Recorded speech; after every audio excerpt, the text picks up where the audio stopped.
오늘 우리에게 주신 하나님의 말씀은 에베소서 3장 1절에서 13절 말씀입니다.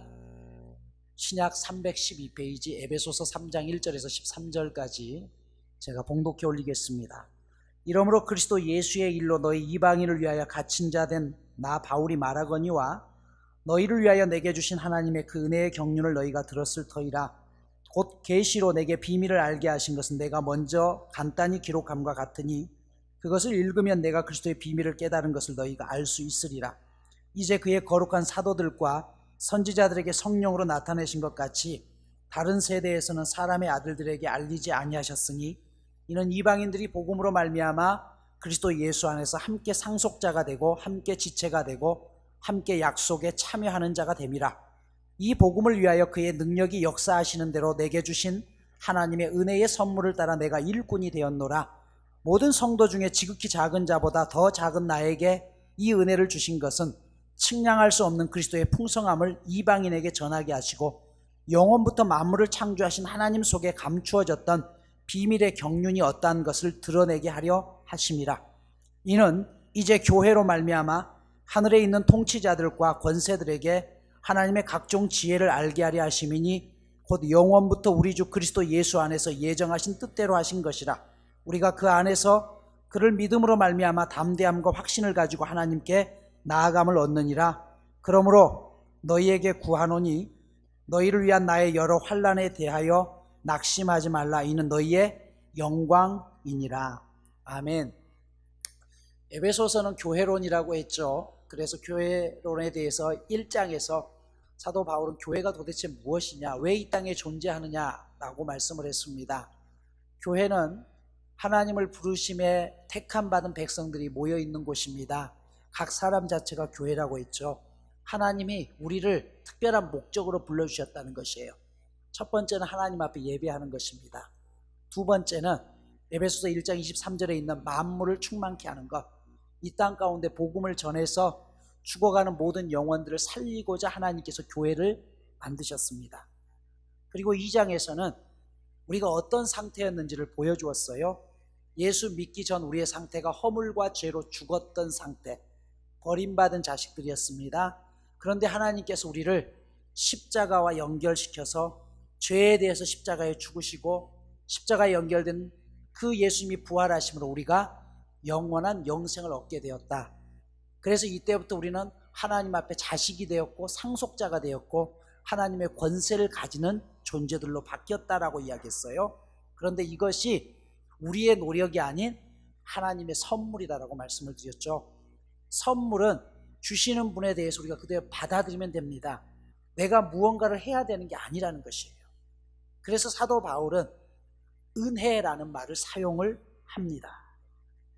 자, 그러면서 13절에 그 선물을 받은 우리가 해야 될 사명이 있다는 것이에요.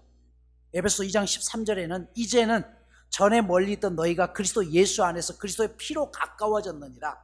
즉 전에 우리가 버림받았던 우리가 예수 안에서 그리스도의 피로 가까워져서 그 다음에 뭐라고 해야 되냐면 14절에 보면 그는 우리의 화평이신지라 둘로 하나를 만드사 원수된 것 중간에 막힌 담을 자기 육체로 허셨다라고 했어요. 즉 하나님의 자녀된 권세가 우리가 해야 될 사명이 무엇이냐면 이 땅 가운데 화평을 이루라는 것입니다. 여러분, 제가 성경 안에서 배운 것은 나라에 대해서도 나라의 대통령이면 한 가정의 아버지입니다.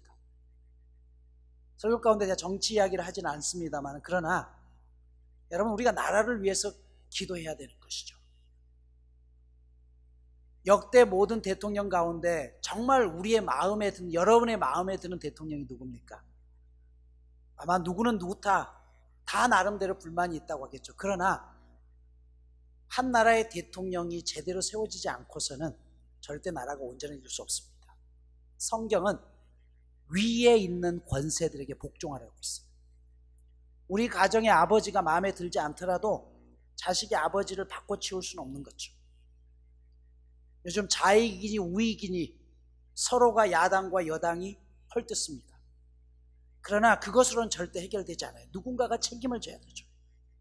여러분, 하나님께서 우리를 보내신 것은 이 사태의 책임이 누구에게 있냐는 것이, 우리에게 있다는 것이, 우리가 기도하지 못했다는 것이.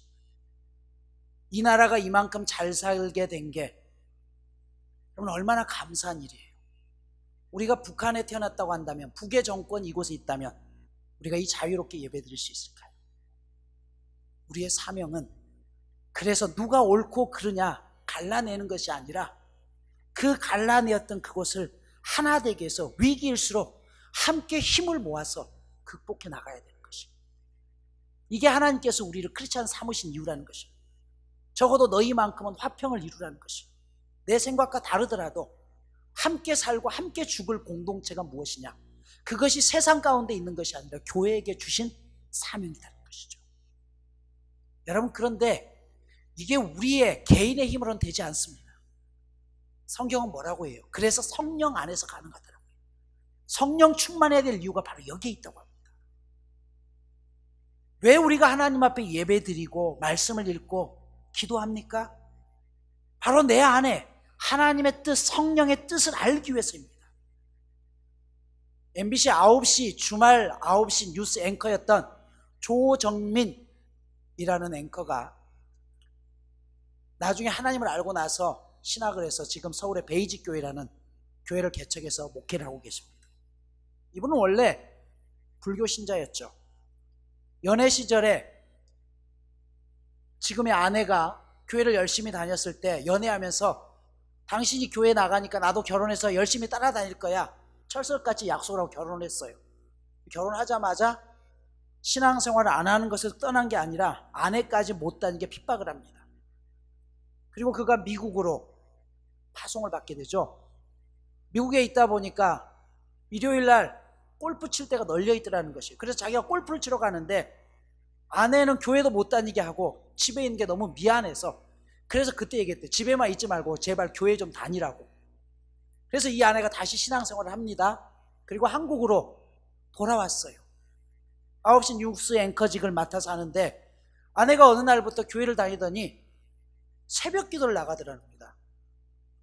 아내 몸이 약해서 새벽에 못 일어나는 체질인데 뭔가 홀린 듯이 새벽 기도를 매일 가는 걸 보면서 이 여자가 미쳤구나, 단단히 미쳤구나. 그래서 아내의 뒤를 밟았대요. 온누리교회를 갔습니다.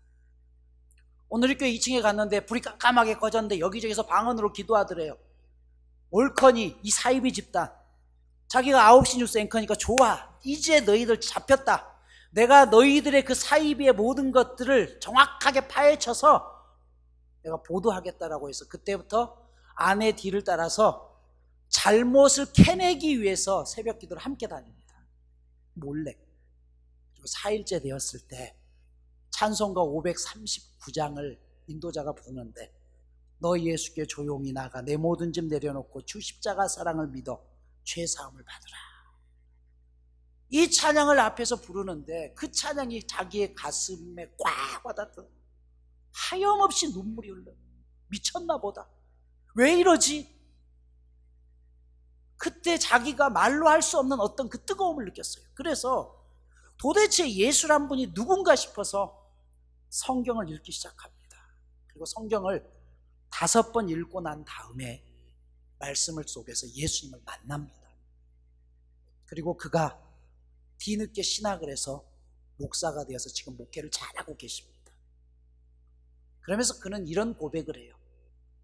기독교가 종교였다면 나는 불교를 떠나지 않았을 것이다. 여러분, 세상은 기독교도 하나의 종교로 봅니다. 불교나 천주교나 뭐가 다르냐? 다 똑같은 종교 아니냐?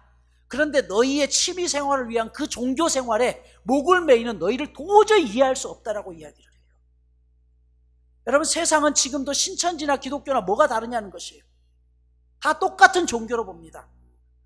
그러나 오늘 조정민 목사님의 고백처럼 기독교는 종교가 아니라 나의 인생을 바꾸어주는 내 삶 전체였고 사랑이었다는 걸 깨닫죠. 어떤 교리가 아니라, 교리에서 끝나는 것이 아니라 나를 위해서 모든 걸 희생했던 그 하나님의 사랑이 절절히 녹아있는, 그래서 내 신분이 바뀐 것에 대한 그 감격의 고백으로 그가 예수를 믿게 되었다고 이야기합니다. 오늘 사도 바울은 이것을 3장에서 그리스도의 비밀, 교회의 비밀이라고 이야기해요. 비밀이 뭡니까? 숨겨진 것이죠. 세상에서는 종교로 봐요. 그런데 교회 안에 있는, 그리스도 안에 있는 사람들은 그것이 종교가 아니라 하나님이 살아계신 분이요, 내 전부라는 것을 아는 것이에요. 그래서 감추어진 비밀이라고 이야기해요. 바울은 이 진리를 에베소서 2장 22절에서 이렇게 얘기를 하죠. 너희도 성령 안에서 하나님의 거하실 처소가 되기 위하여 예수 안에서 함께 지어져 가느니라. 그 비밀을 더 깊이 알기 위해서 우리가 성령 안에서 함께 예수님의 몸으로 세워져 가는 그런 지체들이다라고 이야기해요. 사도 바울은 이 사실을 알았기 때문에 오늘 3장에서 자신의 과거의 모든 것들을 버리고 하나님이 그런 나를 선택해 주셨던 것에 대한 감격으로 이 비밀을 알려줘야 된다고 얘기해요. 유통시켜야 된다. 이게 3장의 이야기입니다. 그래서 사도 바울은 오늘 3장 2절에서 이렇게 얘기하죠. 하나님의 그 은혜의 경륜. 3절에서는 계시로 그 비밀을 알게 하신 것. 4절에 내가 깨달은 그리스도의 비밀이라고 이야기를 해요. 여러분, 사도 바울은 이 사실 때문에 오늘 감옥 안에 있으면서도 하나님 앞에 감사하다, 그리고 이것이 은혜다라고 고백합니다. 사도 바울이 알게 된 놀라운 비밀이 무엇입니까? 한마디로 누구든지 예수를 믿으면 하나님의 자녀된 권세가 주어진다는 것이에요. 그 사랑이 너무 놀랍다는 것이에요. 믿기만 하면 누구나 하나님의 자녀가 될 수 있다. 사도 바울은 오늘 이 비밀을 좀 더 자세하게 풀어헤칩니다.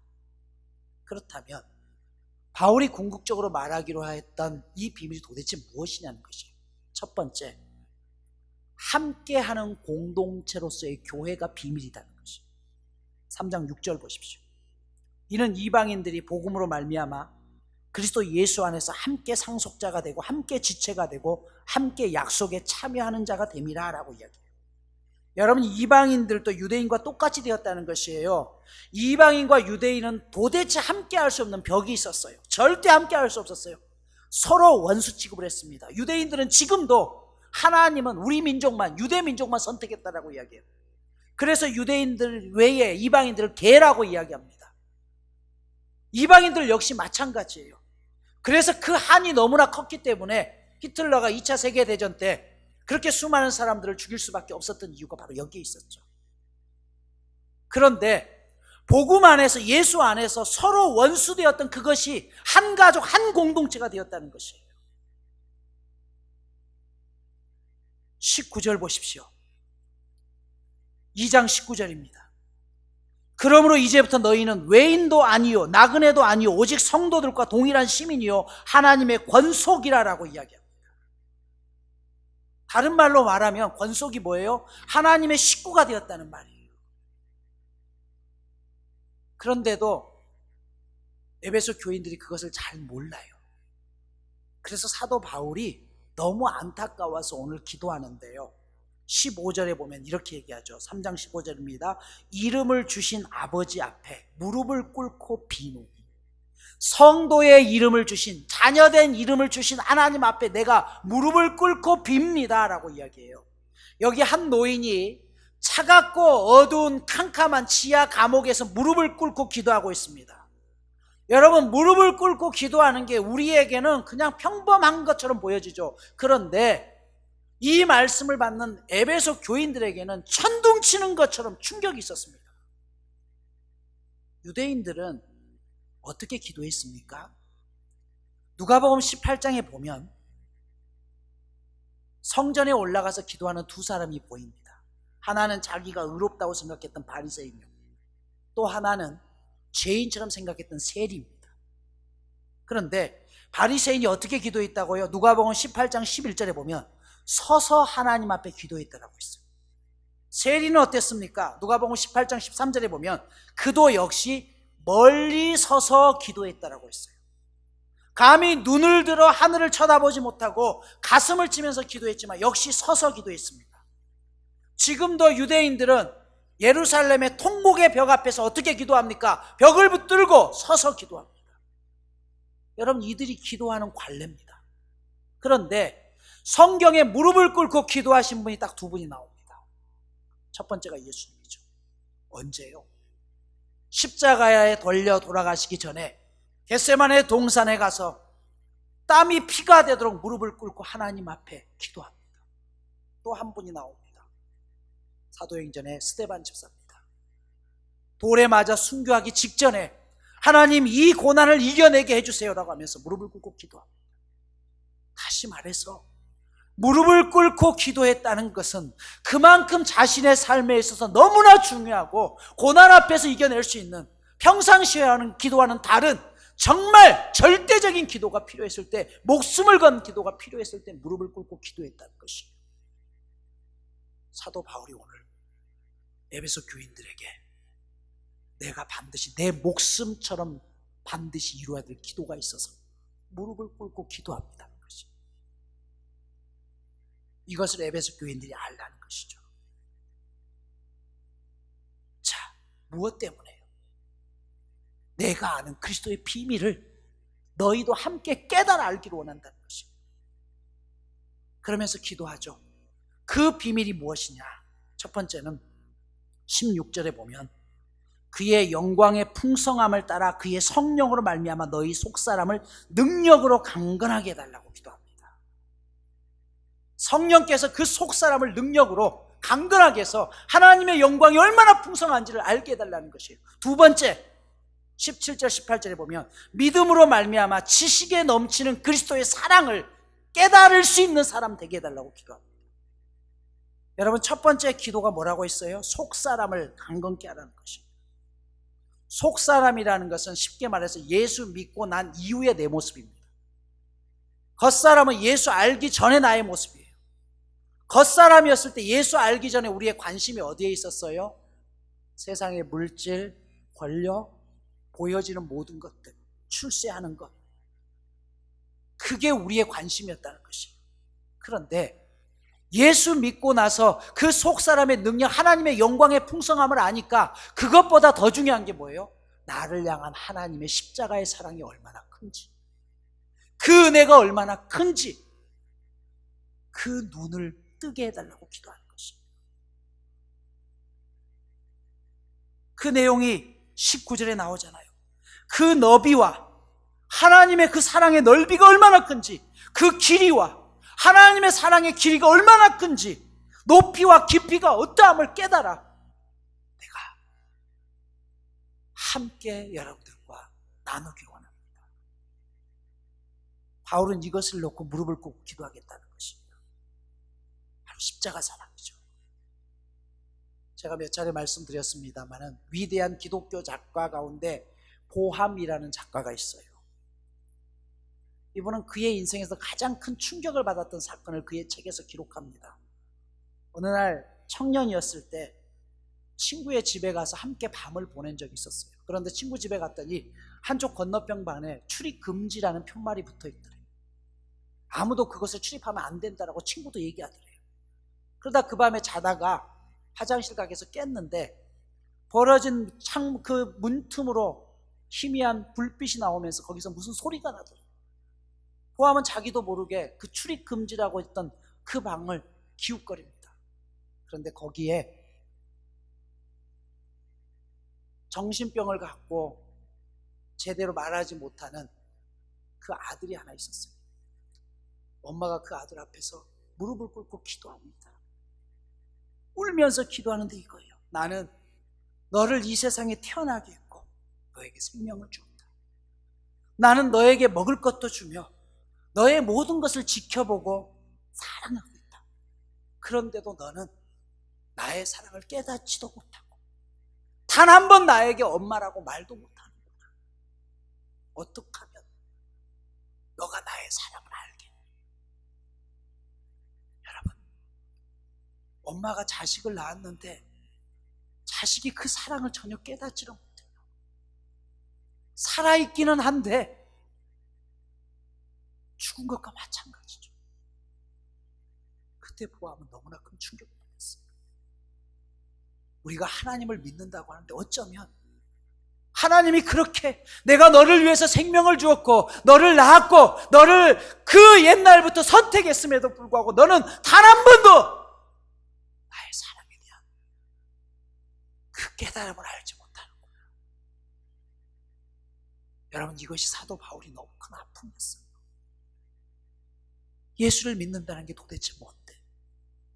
내 인생의 목적을 위해서 예수 믿기 전과 믿은 후가 똑같이 잘 되고 출세하고 영광받기 위해서 그것이 아니라 정말 나를 위해서 내 사랑 때문에 그 사랑을 알고 세상의 가치가 아닌 나의 기준으로 세상을 바라볼 수 있느냐. 주님은 오늘도 그것을 원하는데 우리가 그것을 깨닫지 못한다고 한다. 살아있으나 죽은 목숨이라는 것이죠. 그래서 오늘 본문에서는 사랑보다 더 중요하게 강조하고 있는 게 안다라는 단어예요. 에베소 3장 18절 19절에 보면 연속 나타납니다. 그리고 4장 1절을 보십시오. 그러므로 주 안에서 갇힌 내가 너희를 권하노니 너희가 부르심을 받은 일에 합당하게 행하여. 여러분, 단순히 지적으로 아는 것이 아니라 부르심을 받은 일에 합당하게 행하는 것이 필요하다는 것이에요. 알고 난 다음에 행하는 것, 그것이 뭐예요? 그 행하는 것이 실천하는 단계까지 나아가야 된다는 것이에요. 그럼 구체적으로 무엇을 실천하느냐는 것이에요. 사도 바울이 3장에서 이야기하는 건 도대체 뭘 실천하기를 원하는가? 요한복음 14장 21절에 보면 나의 계명을 지키는 자라야 나를 사랑하는 자니 나를 사랑하는 자는 내 아버지께 사랑을 받을 것이요 나도 그를 사랑하여 그에게 나를 나타내리라 라고 이야기했습니다. 여러분, 하나님의 계명, 나를 향한 하나님의 소원은 내가 그 하나님의 소원을 내가 실천하기를 원해요. 하나님의 계명이 뭡니까? 크게 두 가지잖아요. 첫 번째가 뭐예요? 하나님을 사랑하는 것. 두 번째가 뭡니까? 내 이웃을 내 몸과 같이 사랑하는 것. 오늘 본문을 통해서 보면 21절에 답이 나와 있어요. 3장 21절 보십시오. 교회 안에서와 그리스도 예수 안에서 영광이 대대로 영원 무궁하기를 원하노라. 여러분, 교회 안에서와 그리스도 안에서, 교회의 가장 큰 존재 목적은 첫 번째로 그리스도 안에 있는 것입니다. 이것은 하나님과의 관계죠. 여러분, 우리가 하나님의 사랑을 가장 깊이 잘 알 수 있는 방법은 말씀입니다. 성경 말씀은 하나님이 우리에게 주신 다양한 음식이에요. 이 말씀을 골고루 먹어야지만 영적으로 건강한 신앙인이 됩니다. 목사가 주일날 여러분들에게 드리는 설교 말씀은 일종의 영양제예요. 그런데 많은 사람들이 밥은 안 먹고 영양제만 먹으면서 건강하게 살 수 있을 거라고 생각해요. 여러분, 영양제보다 더 중요한 건 뭐예요? 밥이잖아요. 다시 말해서 직접 내가 하나님의 말씀을 묵상하고 읽어내는 작업들이 필요한 것이에요. 그래야지만 하나님의 그 놀라운 사랑을 깨달을 수 있어요. 이번 주부터 시작된 3.11 운동을 그렇게 해서 시작을 하는 겁니다. 그렇게라도 해서 우리가 하나님께 가까이 가자는 것이에요. 신종 코로나19로 인해서 많은 교회들이 예배를 가정 예배로 드려야 되느냐 말아야 되느냐 그렇게 주장을 합니다. 그리고 그 중에 많은 크리스찬 역시 교회에서 주일 예배를 강행하는 것에 대해서 부정적으로 생각하시는 분도 있습니다. 언론에서는 마치 대부분의 사람들이 다 그것이 잘못인 양 이야기를 합니다. 그러나 앞에서 제가 말씀드렸죠. 교회는 세상의 한가운데서 사회적인 책임을 지켜야 될 책임이 있는가 하면 그럼에도 불구하고 하나님과의 약속을 지켜야 될 책임이 있습니다. 그렇다면 우리는 어떤 게 옳을까요? 모든 걸 멈출까요? 아니면 그럼에도 주일날 예배를 드려야 될까요? 어떤 게 옳을까요? 여기에 대한 제 자신의 신학적인 목회적인 정립이 필요합니다. 그래서 내가 나름대로 정리한 것을 말씀을 드립니다. 둘 다 옳습니다. 예배는 어느 곳에나 드릴 수 있어요. 단 지난주에 말씀드렸죠. 조건이 있죠. 정말 내가 그곳에서 최선의 예배를 드릴 수 있다면, 그렇지 않다고 한다면 우리가 주일날 예배를 이곳에서 드려야 됩니다. 여러분, 마태복음 22장에 보면 바리새인과 서기관들이 세금을 가지고 와가지고 예수님께 묻습니다. 당시에 로마 제국의 통치를 받던 그들에게 이 세금을 누구에게 드려야 됩니까? 그러자 예수님이 뭐라고 했어요? 가이사의 것은 가이사에게, 하나님의 것은 하나님에게 드리라고 명확하게 결론을 내려줍니다. 여러분, 세상의 방침 안에서 세상도 교회도 세상 한가운데 있기 때문에 세상의 권위와 국가의 권위에 대해서 순종해야 된다고 앞에서 말씀을 드렸어요.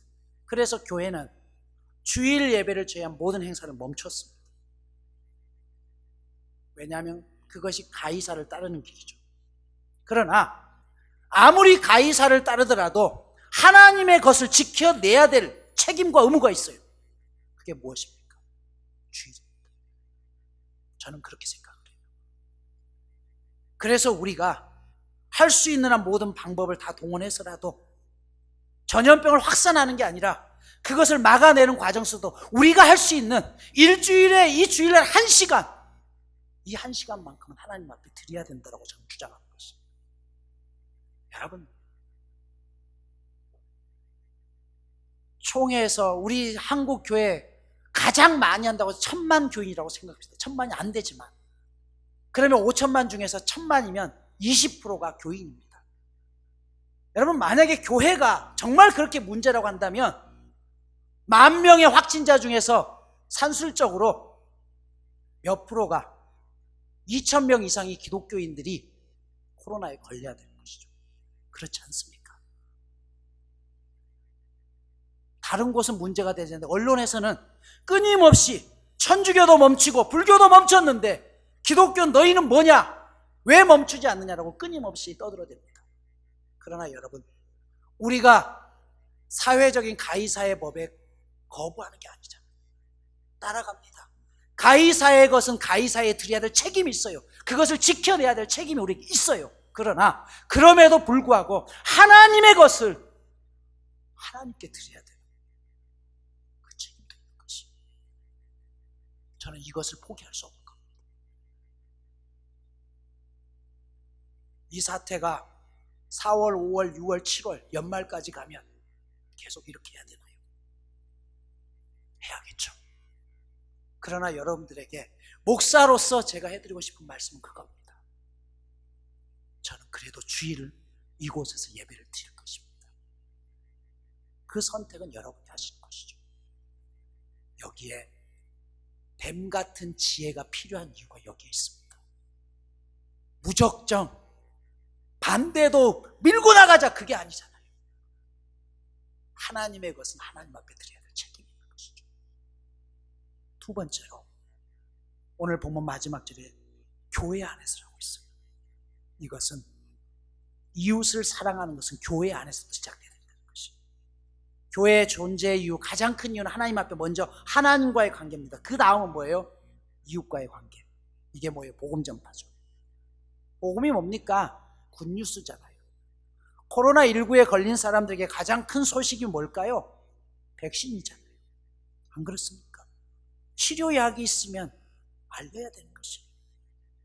여러분, 죽음 앞에 두려워하는 수많은 크리스찬들이 육체적인 죽음은 두려워하면서도 영적으로 죽어가는 것에 대해서는 무감각합니다. 여러분, 주일 1시간, 2시간 이곳에 나오기는 두렵지만 마트 가고 식당에 가는 걸 두려워합니까? 그런데도 일주일에 한 번 여기에 나온 것에 대해서 두려워합니다. 육신의 생명이 중요한 게 아니에요. 우리는 그보다 더 중요한 게 뭐예요? 영적인 생명입니다. 그것이 죽어가는 것에 대해서는 전혀 생각지 않습니다. 병에 걸려가는 사람들에게 돈을 주는 것이 가장 큰 선물이 아니죠. 그를 옆에서 도와주는 게 가장 큰 선물이 아니에요. 치료약을 주는 것이에요. 교회가 세상을 향해서 봉사해야 됩니다. 돈도 있으면 줘야 돼. 맞아요. 그러나 그게 교회의 본질은 아닙니다. 교회의 본질은 뭐예요? 복음 전파. 죽어가는 사람에게 정말 필요한 게 뭐예요? 백신인 거죠. 복음은 영적으로 죽어가는 사람들에게 백신입니다. 여러분, 이 일이 우리에게 주어진 사명이라는 것이에요. 크리스찬이라는 뜻은 작은 그리스도인이라는 뜻이에요. 비올라보다 작은 악기를 바이올린이라고 합니다. 크리스찬이라는 말은 기독교인이 붙인 것이 아니라 믿지 않던 안디옥 사람들이 저들은 예수 그리스도를 닮은 작은 예수다라는 이름으로 우리에게 붙여진 이름이 크리스찬입니다. 여러분, 그 이유는 딱 한 가지입니다. 예수님이 왜 오셨어요? 그리스도가 왜 오셨습니까? 우리를 살리기 위해서. 그러면 작은 예수인 우리의 정체성은 무엇이에요? 역시 살려야 되는 것이죠. 그 이유에 우리는 내가 믿은 이 하나님을 다른 사람에게 전해야 될 책임이 있는 것이에요. 3.11 운동을 하면서 여러분 그냥 기도하지 마시고 올 한 해 내가 반드시 살려야 될 영혼들을 놓고서 기도하십시오. 우리 교회로 데려라는 게 아니에요. 가까운 교회라도 반드시 등록하시다. 하나님 앞에 하나님의 능력을 믿는다면 그분을 놓고 이름을 적고 매일 기도하십시오. 반드시 하나님께서는 열매 맺게 하실 것입니다. 여러분, 이 사명이 우리에게 주어진 것입니다. 이 놀라운 사실 잊지 말고 우리의 마음속에 새길 수 있는 저와 여러분 모두가 되시기를 간절히 소망합니다. 하나님,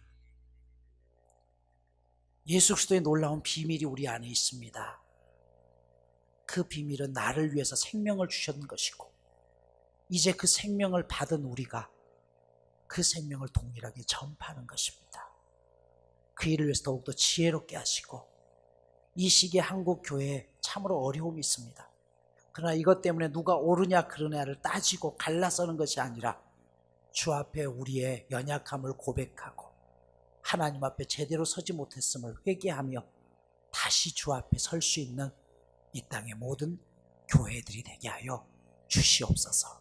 그래서 세상을 구원할 능력자로 쓰임받게 하여 주옵소서.